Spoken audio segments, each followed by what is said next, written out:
Assalomu alaykum. Hurmatli kuzatib boruvchilarimiz, yana bir kunimiz Hindistonda. Men sizlarga yana bir qiziq holatni ko'rsatmoqchiman. Mana buni qarang. Mana mamlaqangi Hindistonda bularda ham juda ko'p ehsonga mana. Mana shu yerga shunaqa joy qilib qo'yishgan. Mana bu yerda domlar, yashash joyi. Olib chiqib mana bu yerga kiyimlar tashashar ekan. Kimga ehtiyoji bo'lsa, agar kimda shunaqa ehtiyoj bo'lsa, mana kelib shu yerdan albatta sharoit og'irlarga mana aytadi, mana men tanlab olaman deb. Shunaqangi kerak bo'lsa velosiped, nima kerak bo'lsa, xuddi Yevropada qo'yib ketishgandagi Hindistonda ham shu narsalar bor ekan, yo'lga qo'yilgan ekan. Men qoyil qoldim bularga. Gap yo'q, mana hamma o'ziga yoqqanini tanlab shu yerga olib ketadi. O'z vaqtida olib ketilsa yaxshi albatta. Agar vaqt olib ketish olmasa, ertalabga bu yerga musor mashina kelib ortib olib ketadi.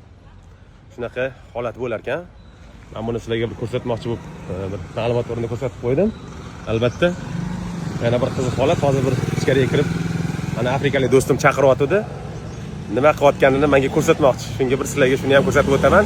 Uzoqlashmaylik, ketib qolmanglar. Kuzatishda davom etinglar. Mana afrikalik do'stim. It's called mchicha. Mchicha, mana. Yes, it's called mchicha. Qarang.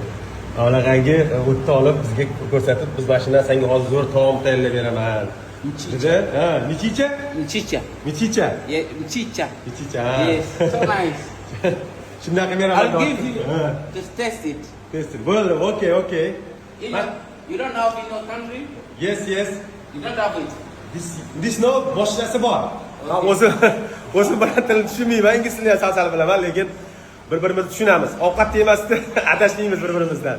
Bu o'zimiz mana osh damladik, osh. Xudo xolasa. Mana. Hello. Xudo xolasa. Oshga kelinglar. Afrikancha ovqatlaymiz keyin kelinglar. Bularda ham shoularlar qilishar ekan, aytib qo'ying. Xudo xolasa men qilamiz. Sog' bo'linglar. Kasal bo'lmanglar. Albatta kommentariyada yozib qoldiringlar. Albatta like bosib qo'yib bizni kuzatishda davom etinglar. Sog' bo'linglar.